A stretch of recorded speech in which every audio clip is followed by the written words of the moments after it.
ஒருமுறை உங்களை காயப்படுத்திய நபர்களை நீங்கள் ஒதுக்கி வைத்துவிட்டால் மீண்டும் அவர்கள் பக்கம் தலை வைத்து கூட படுக்காதீர்கள். அது யாராக இருந்தாலும் சரி. அவர்கள் இருளின் மக்கள். அன்பை வெளிப்படுத்த தெரியாமல் பகையை விதைக்கிறார்கள் என்றால் அவர்கள் துன்மார்க்கர். அவர்களை விட்டு விலகி இருப்பதுதான் ஒரு தேவ பிள்ளையின் அடையாளம். அவர்கள் செடிக்கு இடையில் மறைந்து வளரும் களைகள். அதை பிடுங்கி போட்டால் தான் நீங்கள் வாழ்க்கையில் வளர முடியும். அப்பாவி போல் நடித்து பால் போல் பேசி பாம்பின் விஷத்தை மறைவிடத்திலிருந்து கக்கி விடுவார்கள்.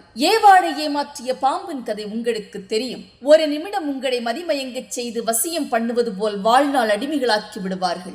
தேவ பிள்ளைகள் எப்போதும் ஞானமாக நடந்து கொள்ள வேண்டும். சிரித்து பேசுங்கள். உங்களுக்குள் அவர்கள் யார் என்பதை மறந்து விடாதீர்கள். உனக்கு ஒத்தாசி வரும் பர்வதத்திற்கு நேராக உன் கண்களை ஏறெடுத்து பார். பகைவர்களை நேசிப்பது என்பது அவர்களுடன் உட்கார்ந்து கொஞ்சி குலாவுவது அல்ல, அவர்களை தேவ பிள்ளைகளாக மாற்ற முயற்சி செய்வது. துன்மார்க்கன் அந்த பாதையிலே நடக்க விரும்புவான். அதற்காக அதே பாதையில் நீங்களும் சென்று கொண்டிருக்காதீர்கள். ஆபத்தை சந்திப்பீர்கள். உங்களை ஏற்றுக்கொள்ளாத இடத்தில் நீங்கள் செல்லாதீர்கள். வெளிப்படுத்தின விசேஷம் 3:20 சொல்கிறது, வாசற்படியிலே நின்று தட்டுகிறேன். ஒருவன் என் சத்தத்தை கேட்டு கதவை திறந்தால் அவனிடத்தில் நான் பிரவேசிப்பேன் என்று இயேசு சொல்கிறார். இல்லை என்றால் இயேசுவே பிரவேசிக்க மாட்டார். மத்தேயு 10:14 சொல்கிறது, எவனாகிலும் உங்களை ஏற்றுக்கொள்ளவில்லை என்றால், உங்கள் வார்த்தைகளை கேட்கவில்லை என்றால், அவன் வீட்டை விட்டு புறப்படும் போது உங்கள் காலில் இருக்கும் தூசியை உதறிவிட்டு புறப்படுங்கள் என்று இயேசு சீடர்களை பார்த்து சொல்கிறார். உன்னை மதிக்காதவர்களை நீ மதிக்காதே.